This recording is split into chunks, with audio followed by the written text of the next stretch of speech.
All right, we're going to go ahead and get started, everyone. I just wanted to welcome you, and we're going to play the video in just a second, but please feel free to chat in any questions that you have while the presentation is going. We'll answer them at the end.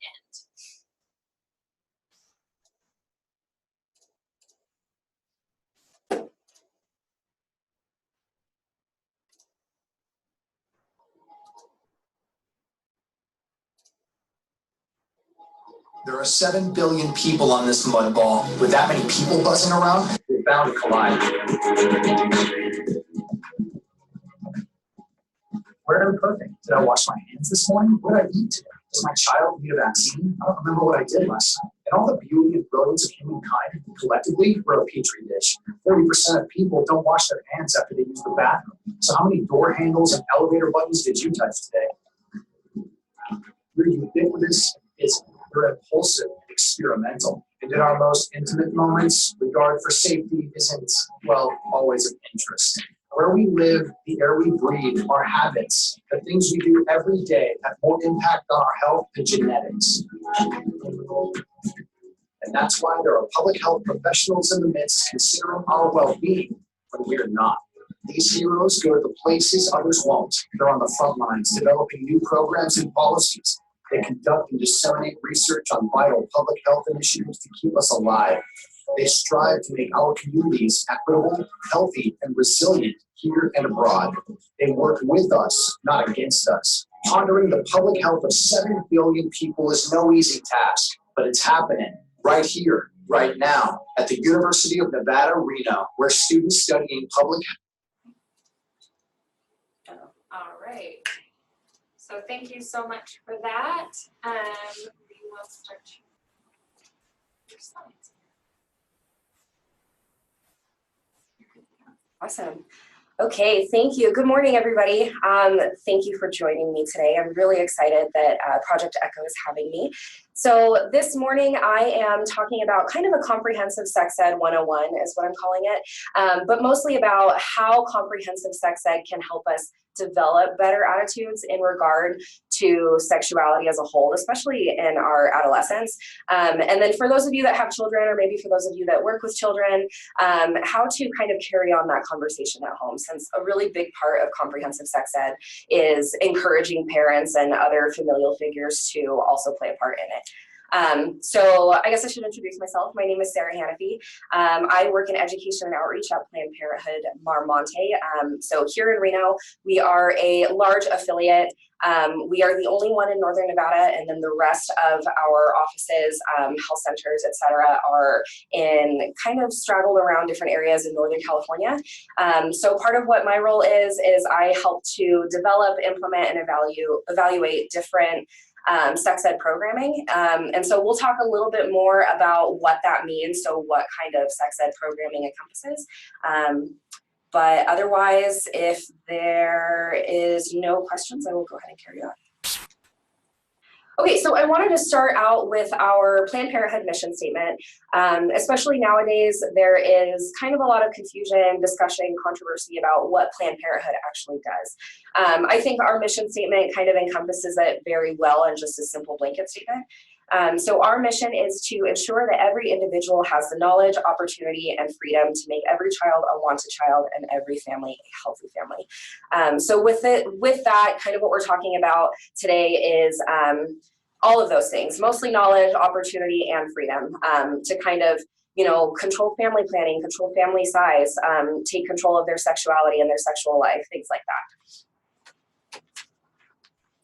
Okay, so I wanted to start with a call to action to kind of emphasize the importance of sex ed nowadays.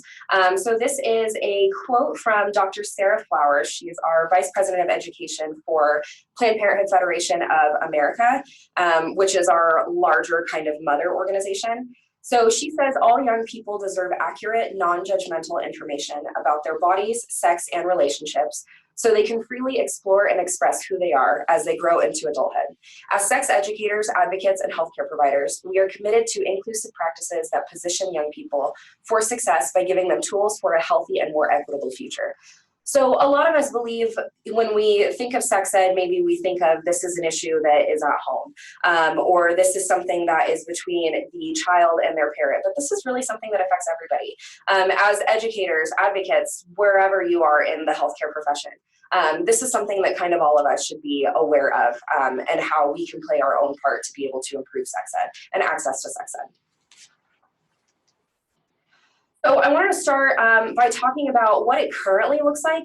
The median total of hours that are devoted to instruction in the three big topics of sex ed, which are HIV prevention, pregnancy, and then other STD prevention, is about 17 hours. That sounds like a lot. It's really not. Overall, health education is something that doesn't always receive adequate attention in the vast spectrum of public education as a whole, and sexual education is even smaller than that. So to break it down a little bit, this 17 hours is total from kindergarten to 12th grade. So they receive around 3 hours in elementary, which is not a lot, 6 hours in middle school, a little bit more, and then about 8 hours in high school. So all of those things together is pretty much the extent of sex education that they receive the entire time that they're in school. From what we know about statistics and focus groups and talking to students about their perceptions of their own sexual health and things like that, we've learned that a lot of our students have not gotten a lot of information about sexual health or about sexuality, anything like that, until well after high school. Maybe it was from experience, maybe it's from when they went to college, anything like that. So a lot of it is not formal education, which, as we'll see, there can be a little bit of an issue with that, because if it's not formal education, then we struggle with maintaining that it's accurate information. And then to add to that too, with these school health practices, a lot of this is done throughout the nation. A lot of this is done by teachers, just regular school teachers, which also can be a little bit problematic, because a lot of these teachers have either not been formally trained in how to talk about these uncomfortable topics, or they are just not comfortable talking about it themselves, but unfortunately they have to. So there's a lot of controversy with being able to allow outside entities to come in and talk about sex and STD prevention and pregnancy and things like that. A lot of them want to rely on the school staff, the counselors, the teachers, etc. But that can be a little bit problematic too, depending on how much training they've had. Okay, so what this shows is, this is just a little graphic that shows where sex education is mandated. So what students are learning about sex ed varies from state to state, and from classroom to classroom, which again is a problem in and of itself. There's unfortunately no way for us to guarantee that sex ed is uniform across the nation, so everybody's kind of getting different information based on where they live. So currently there are 24 states that mandate sex education. Nevada is one of them, which is good, but on the following slides we will see a little bit more about what that sex education that is mandated actually includes. So on this slide, we see not only where sex education is mandated, but also where sex education is required to be medically accurate. So when we say medically accurate or medical accuracy, we are basically referring to information about the effectiveness of different contraceptive methods. That includes condom use, any statistics about maybe the particular audience and what their susceptibility is to a particular risk. And then also one big thing like abortion, whether or not they talk to them about the different options that they have if pregnancy does occur, whether or not abortion is safe, whether or not contraception is safe, things like that. And so with that, there are only 10 states that require it to be medically accurate.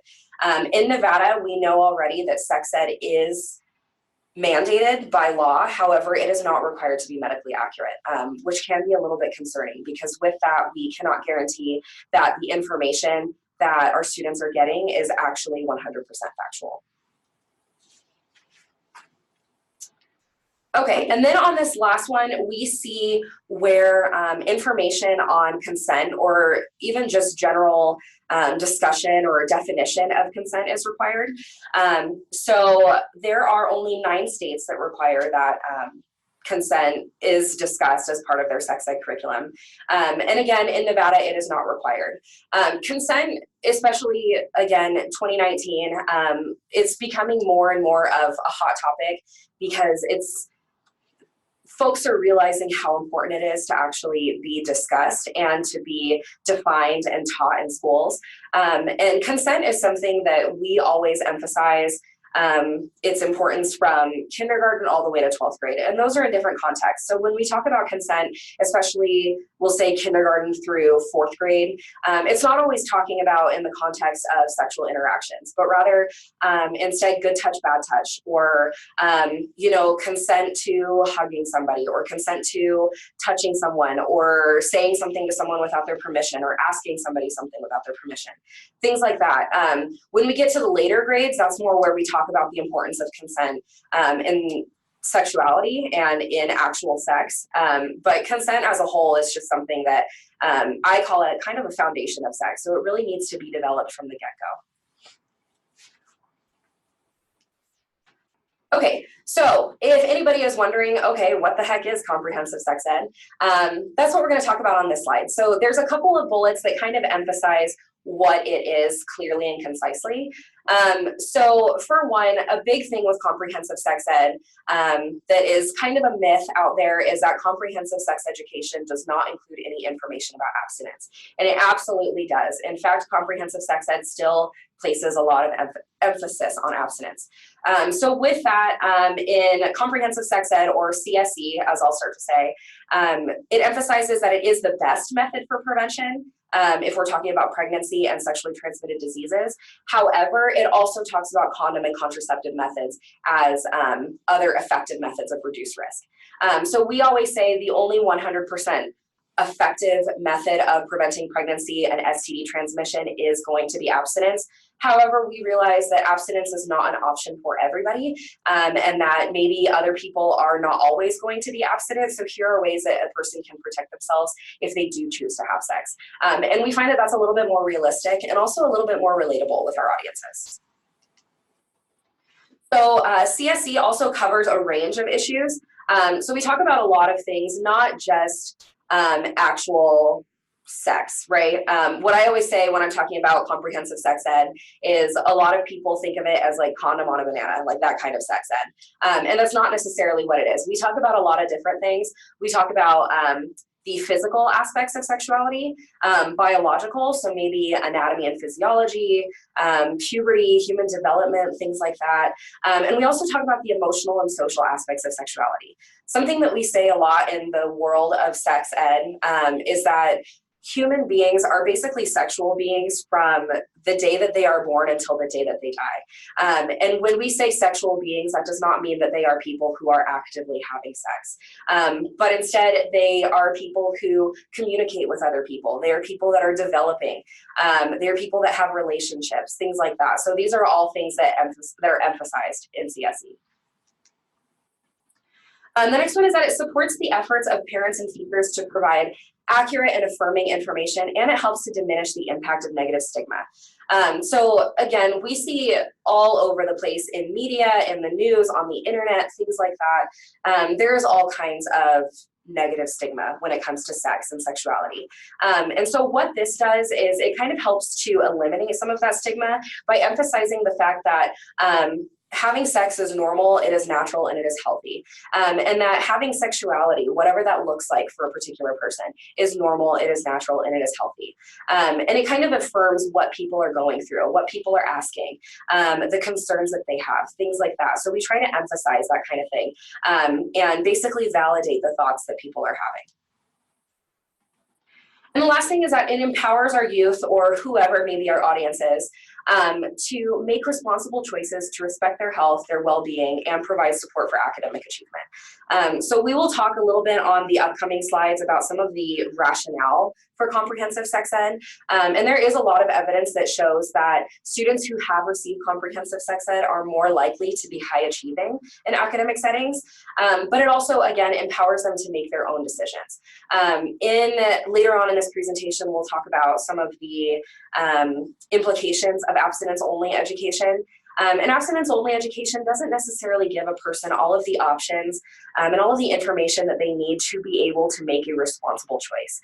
Whereas comprehensive sex ed, we give them all the information they need. We give them the statistics.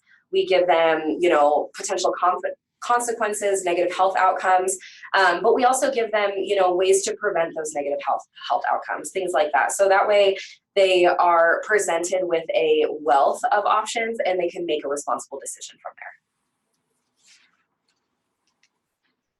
Okay, so speaking of rationale, this is where we kind of start to talk about why is sex ed important? What kind of statistics are going on right now that emphasize that we need sex ed? So 47% of all high school students say that they have had sex, with 15% saying that they have had sex with 4 or more partners during their lifetime. So oftentimes, sometimes we want to believe that our youth, our high school students are not having sex or that they are waiting until later in life to have sex. That's not always the case. So with that, if they are already having sex, we want to make sure that they are presented with the information that they need to at least have safer sex. Each year in the United States, more than 750,000 teen women become pregnant, 80% unintended. That's a lot. So a lot of our unintended pregnancies, actually most of our unintended pregnancies in the United States are to teen parents. And so with that, it could be because they have not received adequate sex education, because they don't have access to contraception, maybe because they're just afraid to have these conversations or they don't know how to initiate these conversations. But this number, even though over time it has reduced a bit, we have an option to reduce it even more, a great opportunity to reduce it even more with comprehensive sex education. And the 15 to 25 age group contracts half of all annually reported STDs. So that's about 1 in 4 of the people who fall between 15 and 25. So a lot of our sexually transmitted diseases are also within this age group. 13 to 29 accounts for 1/3 of estimated 50,000 HIV infections, and that's about per year. So again, that is a large proportion of our young people who are contracting HIV. 9 out of 10 LGBTQ students report harassment on a yearly basis. So in this presentation, we talk a lot about not only what it means for sex education to be comprehensive, but also what it means for sex education to be inclusive, and to make sure that youth are seeing themselves represented in the education that they are receiving. There's a lot of research and evidence that has shown that students who identify with the LGBTQ community are less likely to receive as much bullying and as much harassment if they are in an environment where everybody has received gender-inclusive sex education, which we'll talk about in a bit. 1.5 million high school students are the victims of abuse each year. And 10% of teens report physical harm from their boyfriend or girlfriend in a given year.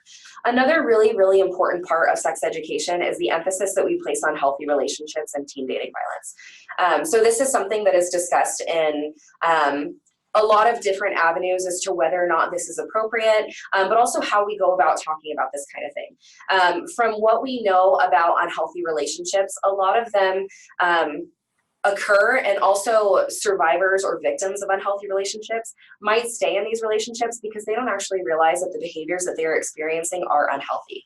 So if we can create an opportunity for them to actually see what is healthy versus what is unhealthy in a learning environment, then we could, again, potentially bring this number down by a lot.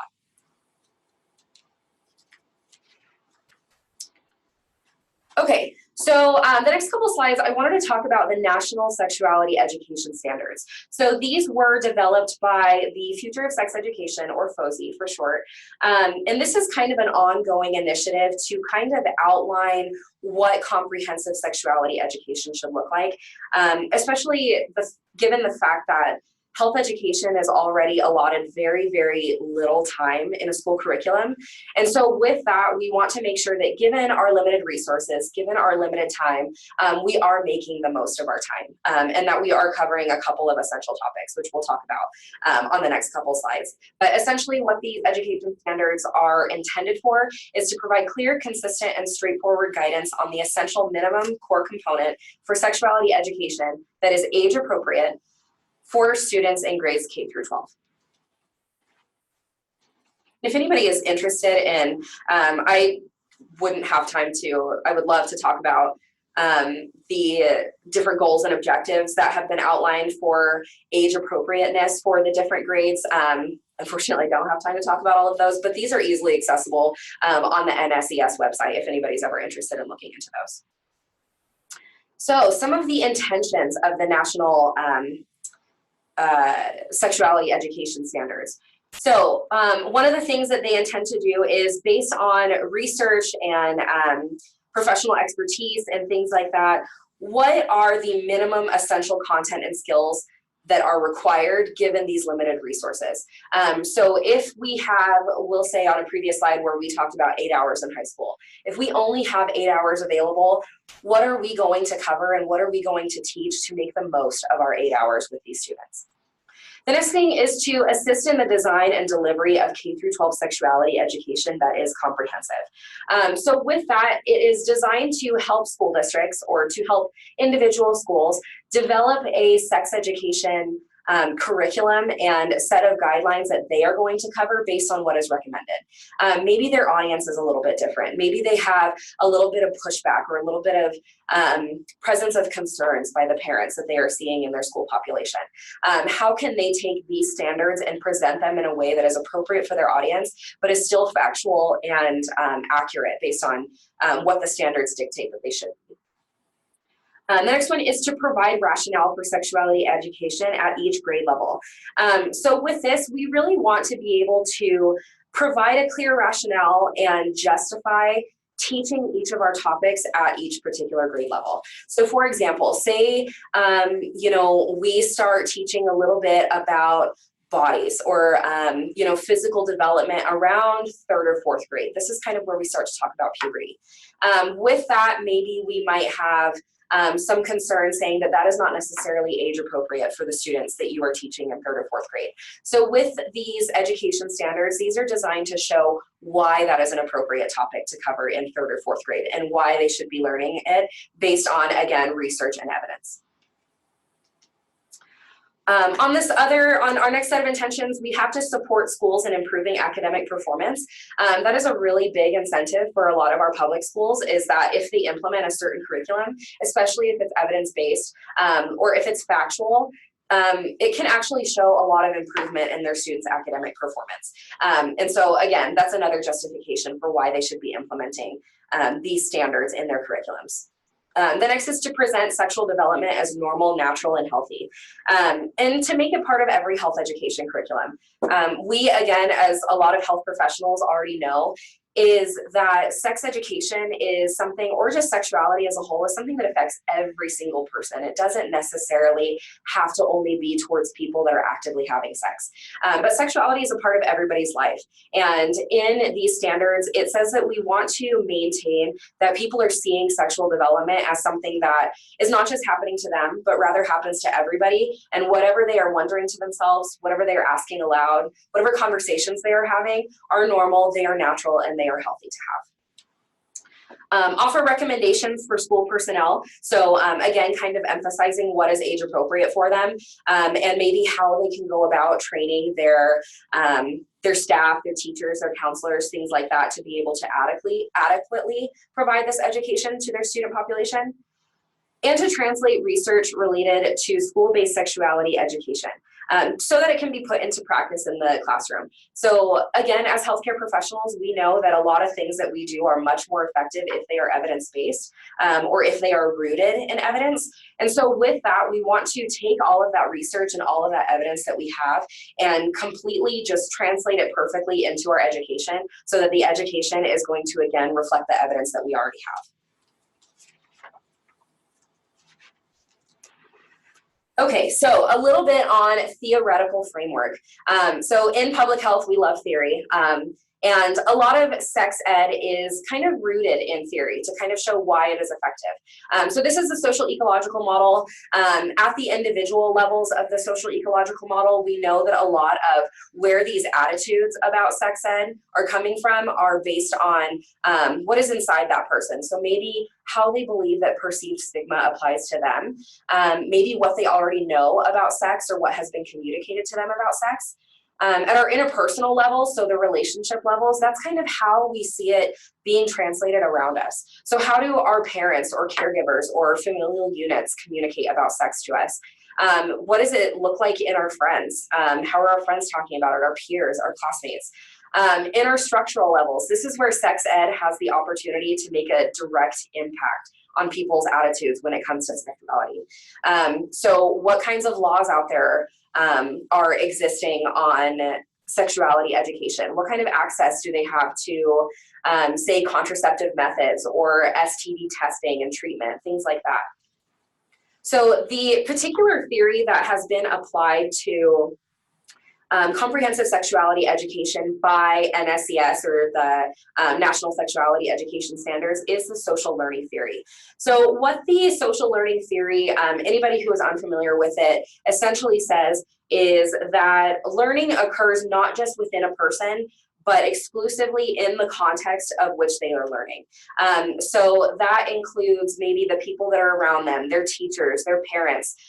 Again, back on this model, that structural level, the interpersonal level, all of these things, besides just their individual beliefs and attitudes and knowledge, are going to play into what a person believes about sexuality. So a couple of constructs within this theory. The first is personalization. So what the National Sexuality Education Standards state is that comprehensive sex ed should have the ability to be personalized. And what we mean by that is that every individual person should not only see themselves represented in the education that they are receiving, but they should see how the education that they are receiving directly impacts and applies, to their personal life. Is it relevant to them? If they're learning something that they believe, oh, that doesn't concern me, or that's not relevant to me, or something like that, they are much less likely to retain that information. The next is susceptibility. This is a huge thing, especially that I see in my position, in my role, is whether or not young people are actually seeing themselves susceptible to these risks or to these consequences that might come as a result of, say, having unsafe sex. For example, part of my position is I help to co-facilitate our Teen Success Program, which is a support program at Planned Parenthood of a support program for pregnant and parenting teen moms. And a big thing is, all of them say that they did not ever think that they would become pregnant at such a young age because they were like, oh, that doesn't happen to me. Or that's something that affects everybody else. I've seen people it happen to, things like that, but not me. Or I cannot get an STD. That doesn't happen in my community. My friends don't get STDs, things like that. But we know from our past statistics is that young people are extremely susceptible to these kinds of things. And one of the biggest reasons why they are so susceptible is because they don't believe that they are susceptible at all. So with this theory and our theoretical framework of our education standards, we want to make sure that students are seeing that susceptibility. The next thing is in self-efficacy. So now that we've talked about susceptibility, maybe we have been successful in emphasizing to our audience the level of risk that they hold in becoming a teen parent or contracting an STD or transmitting an STD, something like that. Now that we have emphasized that it is something that can happen to them, what kind of tools can we give them to give them the confidence in reducing those risks? How can we talk to them about prevention in a way that shows them that, STDs and teen pregnancy are a thing that happen in my age group, but I know how to prevent it, and I know how to take the steps to make sure that it doesn't happen to me. So this is another important construct. The next is our social norms. So with our social norms, again, about youth, one of the biggest things is that they are largely influenced by what is happening with their peers around them, and what their perceptions are of what others are or are not doing. Are their friends talking about consent? Are their friends talking about healthy and unhealthy relationships? Are their friends having sex? And if they are having sex, are they talking about STD status before and after? Are they getting tested? Are they using contraceptive methods? Things like that. If they believe that it is a norm and that other people in their social circle are also doing these things, then they are much more likely to do it themselves. And the last is our skills. So mastery of this functional knowledge. So not just telling somebody, left and right, you need to use a condom, you need to use birth control, you need to talk about consent, things like that, but actually giving them the skills that they need to do it. So in this picture that we see on this slide, it might be kind of silly to look at, but this is a picture of a student learning to actually how to apply a condom. we can, you know, pass out condoms left and right, but if students do not know how to properly use them, how to dispose of them, what actual purpose they serve, they're much less likely to use it, and if they do use it correctly. So giving them the tools, doing role plays, discussions, you know, acting it out, putting them in little situational, you know, experiences, giving them the opportunity to actually see it applied to real life, gives them the skills that they need to actually do it and to actually practice it. Okay, so now that we have talked a lot about what comprehensive sexuality education actually is, I wanted to emphasize the 7 main things that are actually taught in comprehensive sex ed. The first is anatomy and physiology. So this kind of provides a foundation for the understanding of how their body works and how their body is developing. And the thing that I really want to emphasize with this too is how important it is for all genders to know the anatomy and physiology of all bodies. So for example, the way a lot of sexuality education is implemented is kind of segregated. So they separate the boys and the girls. And with that, that can be very problematic because for one, it kind of perpetuates the stigma between boys and girls and says that, you know, that body is not my body, so it's not something that I should be talking about or not something that I should be learning about. And again, it kind of adds to the mystery a little bit. It can have the opportunity to cause kids to lose the ability to develop empathy for the other gender if they don't know how the other gender's body works, or maybe, you know, the unique issues that they face as a boy or as a girl or whatever their gender is. These are things that really need to be discussed. And then there's also, again, we're going to talk about what it means for LGBTQ education to be inclusive, or for education as a whole to be inclusive. And it also faces us with the possibility that a person can be put in a group with a gender that maybe makes them feel uncomfortable, or maybe they don't necessarily identify with it. So on that note, I kind of just wanted to emphasize why it's so important for all students, regardless of gender, regardless of sexual orientation, to be receiving the exact same information. So next is puberty and adolescent development. So puberty, as scary as it can be for our younger audiences, it's a very pivotal milestone. It is something that everybody goes through, everybody experiences. It might look a little bit different for some people over others, but this kind of goes back to where we talked about that education, especially sexuality education, should be affirming and it should be validating so that a person knows that if they're experiencing something such as the unique inner workings of puberty and they are thinking, oh my gosh, I'm the only person that's experiencing this right now. What changes are my body going through? This is so bizarre. Kind of letting them know that, yeah, that's normal and you're not the only one. That kind of thing is really, really important to make sure that kids understand. The next one is sexual orientation, gender identity, and expression. I call this SOGI for short. So if you hear me refer to SOGI, this is what I'm talking about. But this kind of refers to being able to understand for all people, for yourself and the people around you. Really develop an understanding of who you are, and regardless of whether or not you understand yourself or somebody else, that respect is mandatory for everybody. And so kind of within these national sexuality education standards, this is something that we really, really, really push for to make sure that everybody receives a thorough understanding of SOGI and the inner workings of it. The next is for pregnancy and reproduction. So this kind of provides maybe a little bit more of that physiological information, but giving a lot of knowledge as to how pregnancy actually occurs, maybe what conception looks like, and if a person is trying to prevent pregnancy from happening, talking about all of these contraceptive methods or the birth control options that they have and how to gain access to them. So this kind of thing is really important too.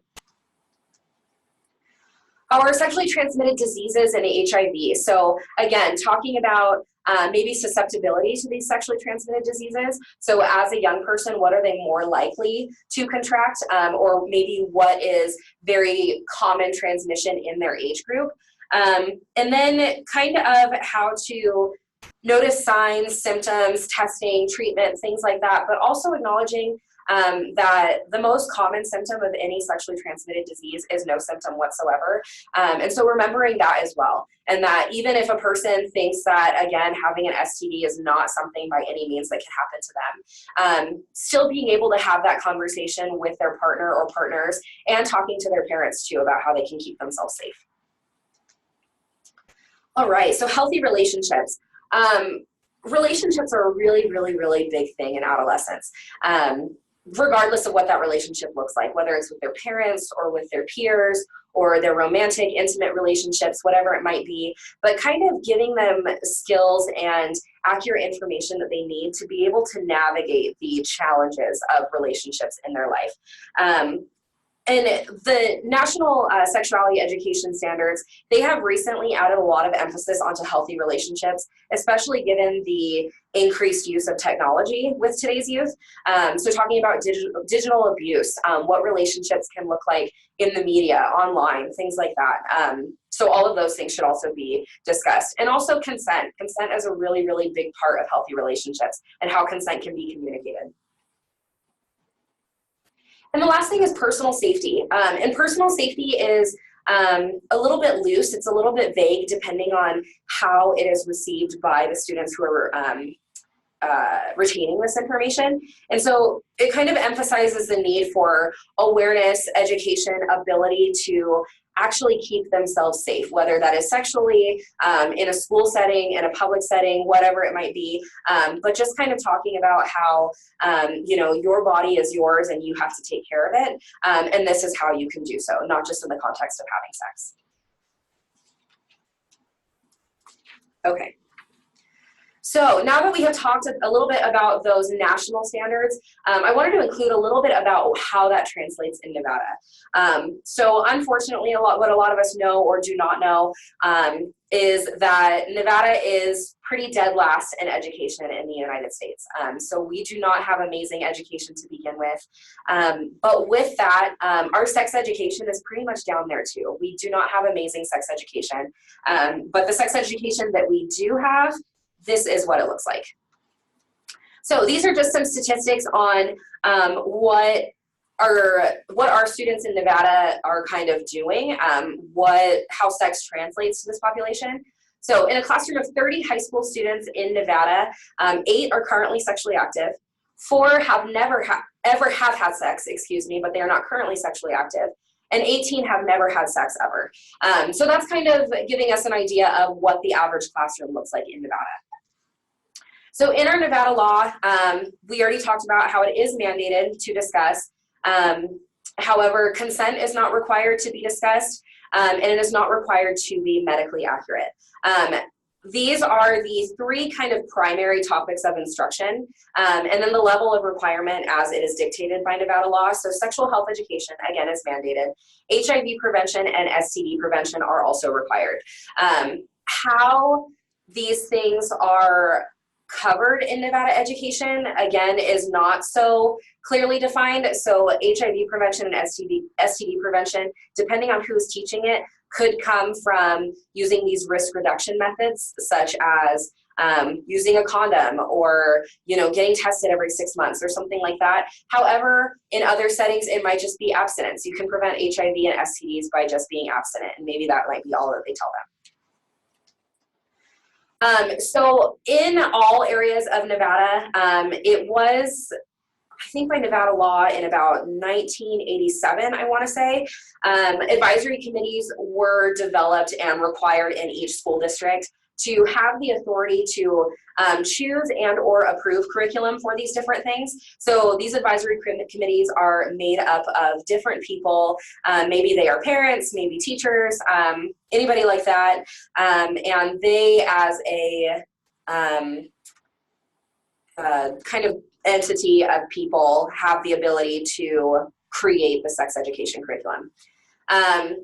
We currently have a opt-in system. So with that, all parents with whatever sex education is being provided, they are given a permission slip that gives them the ability to opt in rather than opt out. And with that, instruction regarding contraception is not addressed. So there is no requirement for Nevada to discuss contraception. And then abstinence as a topic of instruction is not addressed. So abstinence only education or discussing abstinence as a whole is also not mandated here in Nevada. Okay, so now to get into our discussion of comprehensive versus abstinence-only education. So what is the difference between the two? So starting with comprehensive sex education, we've already emphasized this point a lot. It teaches that sexuality is natural, it is normal, and it is healthy. It's something that everybody experiences. It's a part of everybody's life. On the other hand, with abstinence only until marriage education, this basically emphasizes that teaching sexual expression outside of marriage has very harmful consequences. So it encourages people to wait until marriage to have sex for the first time or to express themselves sexually in any way. Otherwise, they will experience these negative health outcomes. In comprehensive sex education, we learn that abstinence is the most effective, but we also place a lot of emphasis on other methods of prevention. So if they are abstaining from sex, that includes oral, anal, and vaginal sex. That is the most 100% effective way of preventing all STDs and preventing unintended pregnancy. However, if a person is engaging in oral, anal, or vaginal sex, here are methods of prevention so that you can reduce the risk of unintended pregnancy and STD contraction or transmission. With abstinence only until marriage education, it teaches that abstinence is the only acceptable behavior. So absolutely do not have sex. If you do have sex, you are going to become pregnant or you are going to get an STD or something like that. And this is kind of where the controversy of whether or not abstinence only until marriage education is medically accurate comes in. And a lot of it is not. It uses a lot of fear tactics, kind of emphasizing that if again, scaring them into believing that if they do have sex, this is going to happen to you. There is no other thing that you can do to possibly prevent these things from happening. You are going to experience this, and that. So that's why this can also be a little bit problematic. The comprehensive sex education, contrary to popular belief, also provides a lot of values-based education. So with that, it kind of encourages its audience to explore their own values in the context of their familial values. So maybe these are the values of the society that you live in or the family that you were brought up in or something like that. But what do your values look like and how do those values play into, again, what your community believes or what your family believes? And maybe also emphasizing that sometimes those values that you have might be religious, and that's okay. Abstinence only until marriage education teaches that only one set of values are morally correct, and often that set of values that is emphasized are religiously based. Sex education, comprehensive sex education includes a wide variety of topics. So those that we already talked about, again, of the physical, biological, social, and emotional components of sexuality. Abstinence only until marriage education is very, very limited. And it kind of ignores the needs of LGBT youth. It can sometimes have the ability to emphasize some of these strict, maybe outdated gender roles and kind of drive those into students a little bit more. And it avoids a lot of those controversial topics, such as, again, abortion. Maybe it might completely avoid abortion as an option that they might have, or it might paint abortion as a very, very unsafe practice, which we as healthcare professionals know that it is pretty safe for people to get an abortion if they want one, and that it's more safe if we have access to abortion services. It avoids information on masturbation. It avoids information on SOGI, that's that sexual orientation, gender identity, and expression. And instead, it just kind of focuses on sex as a physical activity and omits everything else that has to do with sex or sexuality. Okay, so with abstinence only until marriage education, the argument with this one has been kind of a unique one because there's a little bit of argument between what is ethical and what is effective. So we know that comprehensive sex education is much more effective. There's plenty of evidence that we'll talk about on the next couple slides that shows that comprehensive sex education works and it does what we intend it to do. Whereas abstinence only education, there is little to no evidence that actually shows that it increases the rates of abstinence. And the numbers there, when we're comparing it to comprehensive sex ed, they're about the same age of sexual debut or sexual initiation. The first time that they have sex is about the same, depending on or regardless of what kind of information you received. They have the same rate of unprotected sexual intercourse. Rates of teen pregnancy actually are a little bit higher with those who have received abstinence-only education. Same with STD contraction, things like that. So even though government spending on it is massive, about $2 billion has been spent by the federal government on abstinence-only until marriage education over the last 2 decades. Again, a ton of money's been spent on it, but the evidence just is not there. And so to support comprehensive sex ed, we talked a lot about how one of the biggest incentives for encouraging schools and communities to implement comprehensive sexuality education is that higher educational attainment and the opportunity that students have to achieve more in an academic setting when they receive comprehensive sexuality education. And so with that, evaluations of comprehensive sex ed programs show that the attitudes are generally better towards sexual related behaviors. They have improved attitudes towards condom use, towards getting tested, towards healthy relationships. They're much more likely to be in healthy relationships. Delayed sexual debut, so this just means they are more likely to wait a little bit longer to have sex. The average age in the United States at first intercourse, so the sexual debut, if you will, is around 17 years old. But again, those who receive very consistent comprehensive sex education are more likely to wait until at least 17 or even later.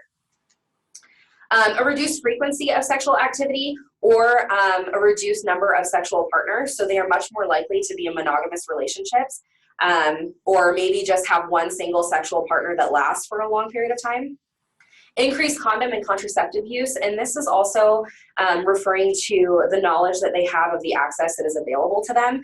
Maybe they know that they can go to their local Planned Parenthood or to their local health district or something like that, and they know what kinds of services they can receive, even if they are a minor.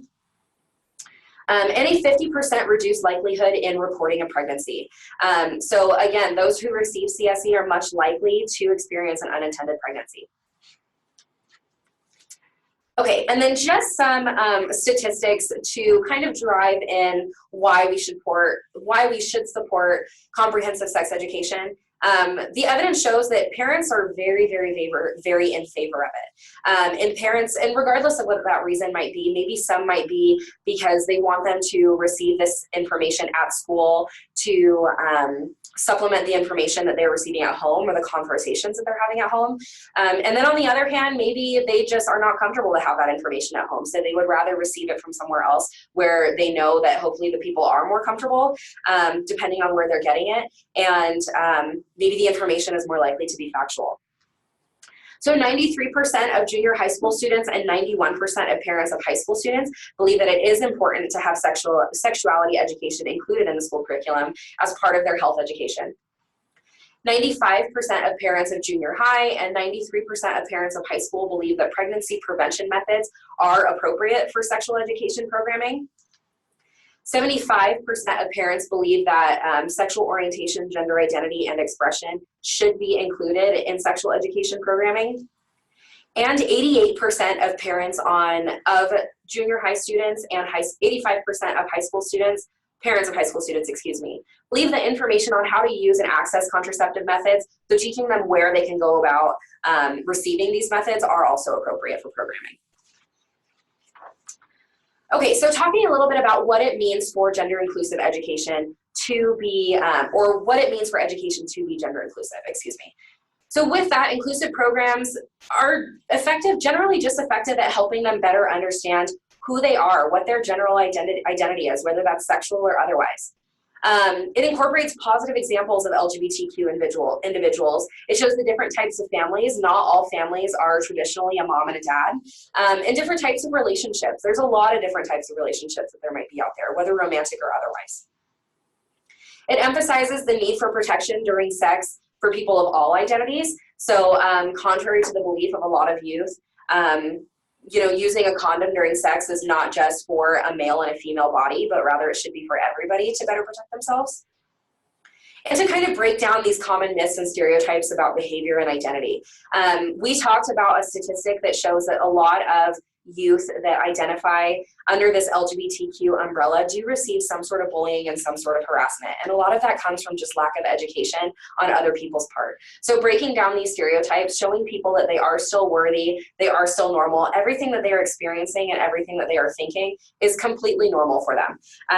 There's no one size fits all when it comes to education. Comprehensive sex education absolutely must be applied to the audience that it is in. It has to be representative. The people have to believe that it applies to them. And if that means showing gender inclusivity or talking about LGBTQ unique issues or sexual orientation or whatever it might be, then that might be something that is needed to make sure that they are seeing what is representative of their community.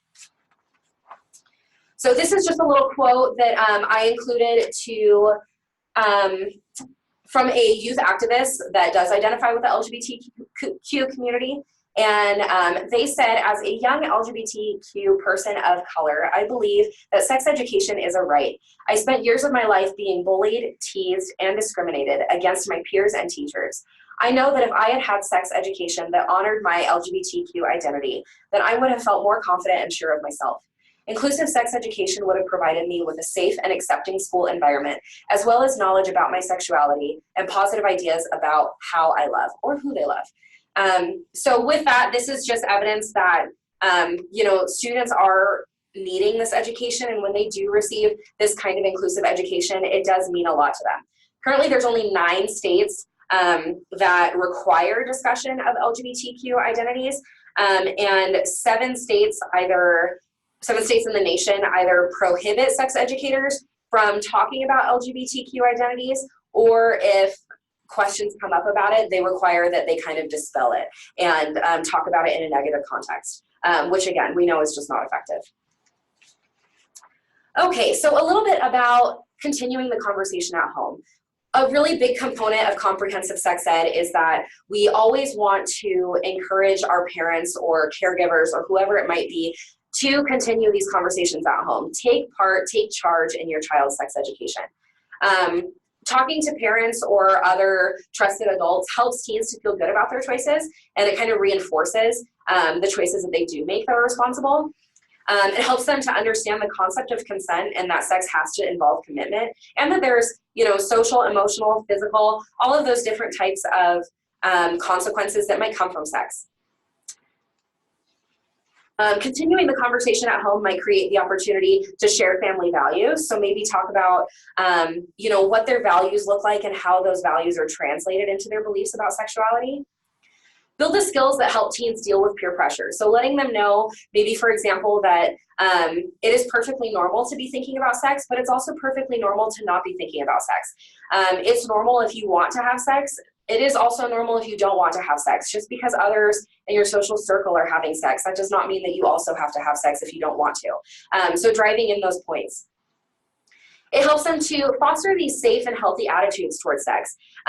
Sex is not something that is disgusting. It's not something that, they need to be ashamed of, but also making sure that they know that sex is something that is private, and that sex is something that it is their body, and to have bodily autonomy, you have to know how to take care of your body. And having those healthy attitudes towards sex is much more likely to make you a healthy overall sexual being. Present facts about the risks of sex. So making sure, again, they know about the risk and their susceptibility to unintended pregnancy or STDs or anything else. Counter the view of sex shown in the media. A lot of our kids are receiving information about sex that just is not accurate, whether it be from, again, pornographic material, what they're talking to their friends about, things like that. So making sure that they know that what they see in the media, what they see in movies, what they see in this, that, or the other is not what sex is always going to be like. And with that, there is no, again, one size fits all when it comes to talking to kids about sex. We always recommend if a person is uncomfortable, say so. It breaks down that wall. Talking like this might make me a little bit uncomfortable too, but it is really important for us to talk about it. So together I want us to talk about sex, things like that. Not to assume that sex is the #1 thing on everybody's mind. Some teens might not be thinking about it, and that's perfectly okay. Or not showing interest without needing details. Or excuse me, showing interest without needing details. So maybe making it clear that you are not asking them to tell you everything about their sex life. You are not asking them if they are actively having sex, but show that you are interested in their safety. Being honest in how sex might affect their life and using natural opportunities to start conversations. Maybe you see a magazine cover in a grocery store and it mentions something about sex, and maybe using that as a talking point, or talking to your teen about, you know, what do you think about this? Or maybe a conversation comes up in a movie or on a commercial. Maybe you see a commercial about the HPV vaccine, something like that, asking them, you know, do you know what HPV is? Have you thought about that before? Have you thought about your risk of contracting HPV? Using those as kind of natural conversation starters. And also acknowledge that thinking about sex is perfectly normal, but they do not have to have sex to show that they love someone. So in showing Planned Parenthood's role, so we are the largest provider of sex education in the United States. We reach many, many, many people, and that's across the lifespan. Our programming includes programming about, you know, LGBTQ youth. We include peer education. I oversee the creation of a peer education program here in Northern Nevada. Parent and family programs that we offer, how to, you know, one-on-one talking to your kids about sex, professional training. So we offer all kinds of trainings for healthcare providers, social workers, anything like that. So if you are interested, now that you know everything about sex education or have received your Sex Education 101, how can you support it? So find your representatives, your senators, find out who represents you in your community. Find out what the laws are in your state if you, by chance, are not joining from Nevada. Go to your local school board, attend those advisory board meetings and voice your opinion. And find out what your local Planned Parenthood sex educators can provide in your school community. So, you know, are we allowed in your school and community? You know, how can you use us to supplement the education that your kids are receiving? Things like that. So with that, these are some resources that I have included that are really great starter points to learn more about comprehensive sex ed, or to kind of use as a guide for your conversations that you have with children or with people you work with, anything like that. This is my contact information if you are at all interested in becoming involved in, again, the fight for comprehensive sex education, things like that. Oops. No, you're okay. And then this is just one opportunity that we have for students to talk to us, or for young people to talk to us anonymously or confidentially. This is, again, a service that we offer. A person can text this at any given time to ask questions about, you know, sex or sexuality, anything like that. And then we also have a lot of videos on YouTube that are appropriate for, you know, pretty much anybody of any age, any audience. So that is all I have. Awesome. Sarah, Yes. thank you so much. My pleasure. I realize we're at the hour, so if you have to leave, please feel free to leave, and we totally understand that. But there have been some questions that have been chatted in, so we're going to answer those now. But thank you so much for joining us. Yeah. So Sarah, if you would read out the question that you would like to answer this first one. Yeah. We can just Okay. keep going. Okay. Oh, this is easier for me to read from here. Okay. You said abstinence is not an option for everybody. I disagree, so help me to understand, what does the statement mean from your point of view? Okay, thank you for this question. And I apologize if I misspoke a little bit. I did not mean to say that, you know, abstinence is not something that everybody can do. However, I do think that abstinence is absolutely a perfect option for every single person. Everybody can be abstinent. And everybody, you know, has the option to be abstinent. More of what I meant by that is that abstinence, expecting every young person to be abstinent, you know, absolutely until they are married or until they are in a long-term monogamous relationship. What I meant by that is that it might not necessarily be realistic to expect all people to follow that guideline. Again, in comprehensive sex education, we encourage people to stay abstinent, as this is the only way that they can avoid some of those negative health outcomes that might come from having sex, especially at a young age. But if they do not abstain from sex, which we realize is going to be the case for some people in our audience, this is some of the things that they can do. So I hope that answers your question. That's great. Okay, is there any sort of outreach being done for students in private conservative schools that may not get this information? So maybe I answered this question a little bit in some of the last slides where I was talking about some of the options that Planned Parenthood provides.